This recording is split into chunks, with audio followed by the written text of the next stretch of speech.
There's a recording of a phone call from February that I think about a lot.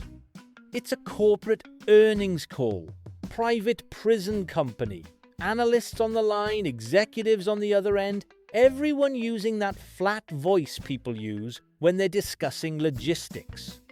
And one of the analysts raises a concern. He says people had expected the number to be around 100,000 by now, and it's only a little over 70,000. He's talking about human beings in cages. He's disappointed. Not in the conditions, in the throughput. 70,000 people locked up without a conviction, and a man in a quarter zip calls it a miss. Two claims, both provable. This policy is stupid. Not clever evil, just regular stupid, the kind that costs more and does less. And it is spiritually depraved. Not because anybody in it is a monster, but because everybody in it is a professional. Immigration detention is legally classified as non-punitive. So is a Marriott. One of them lets you leave. The paperwork insists this is not punishment. It's administrative, civil. You're being held pending a determination. Legally, you're closer to a disputed parking ticket than to a prisoner. The parking ticket does not come with a bunk. Last January, the government held around 70,000 people this way in a single day, highest ever recorded. A year before, it was about 39,000. Congress didn't debate that. Congress funded it. And here's the thing about capacity. It isn't a limit. It's a target. Build 70,000 beds and fill 60,000. And some guy in Arlington is going to open a spreadsheet and ask what happened to the other 10. 19 of the 20 largest facilities in the country are run by for-profit companies. The 20th is presumably mortified. Geo Group posted the biggest profit in company history this year, $254 million, roughly 700% up. The founder described it on the call as the largest amount of new business the company had ever won in a single year. One, like a contract for road salt.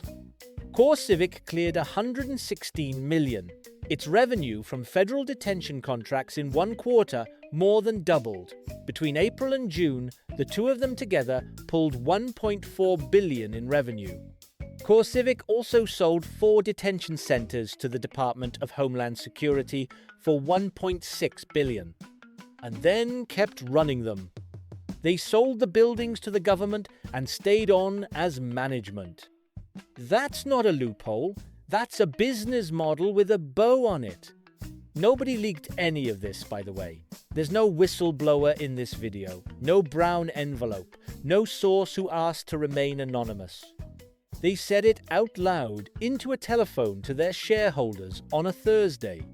For years, detention standards required that people in detention who work kitchen, laundry, mopping be paid at least $1 a day. $1 a day. That wasn't the wage. That was the floor. That was the number the United States government wrote down as the point below which it would start to feel weird. This year, the agency rewrote the standards. The dollar came out. Somebody sat in a conference room, looked at $1 a day and thought, bloated. The same revision loosened the rules on the private operators. So the reform, in full, pay the detainees less, regulate the contractors less. 2 changes, 1 document, no vote, no hearing, no press release. Just a file that appeared. Quick trivia. Who runs Immigration and Customs Enforcement? As of this summer, the acting director is a former executive of Geo Group. He divested his stock. He told Congress so in a letter. That's the correct thing to do, and he did it. And I'm not accusing that man of anything. I'm just noting that used to work at the biggest detention contractor is now an unremarkable line on the resume of the guy running detention. Nobody rioted. Half the country spent 20 years worried about revolving doors at the Treasury. Turns out the door that mattered was at the jail. Now, every time this comes up, somebody says the sentence. You know the sentence. Come here legally. Get in line. Do it the right way. Great.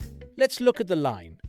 The agency that processes legal immigration completed about 1.8 million cases in the first quarter of this year, down 41%. The backlog sitting in the government's own hands hit 6.3 million cases. Visas for fiances of American citizens, down 64% from a year earlier. Student visas down 18. Skilled worker visas down 25. Immigrant visas overall down 21. The paperwork an American company files to legally hire someone was running about 500 days. That was after 2 months of improvement. Then in April, the agency rolled out a new background check system and just paused. Green cards, citizenship applications, asylum, held while everything got rerun through the new machine. The Cato Institute, libertarians, not exactly a drum circle, says there's no category of legal immigration left that hasn't been cut. So the line still exists.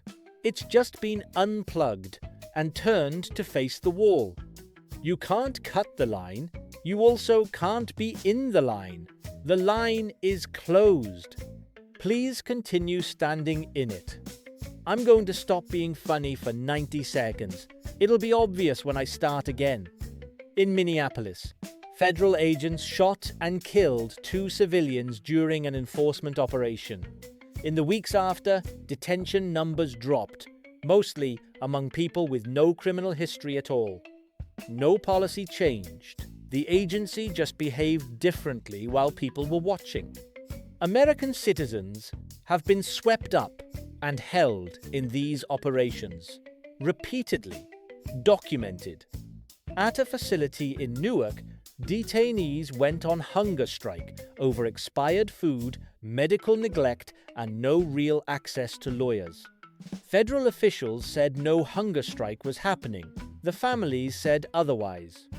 Most people held in this system have never been convicted of anything.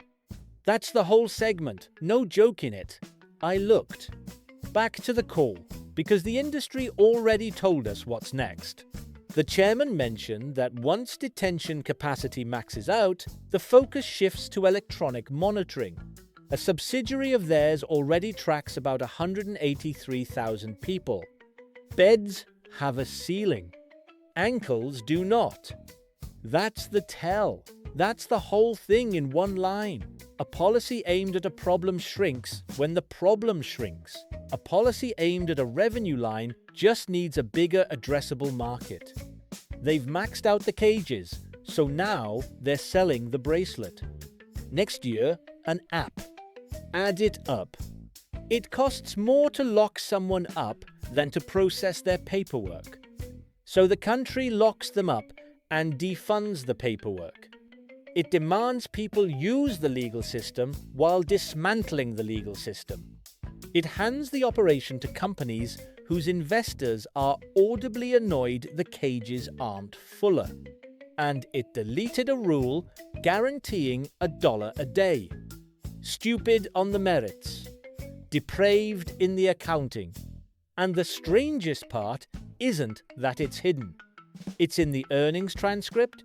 It's in the standards revision, it's in the visa data, public documents, all of it, sitting on public websites anyone can open. They're not getting away with it. They published it. They just correctly assumed nobody reads.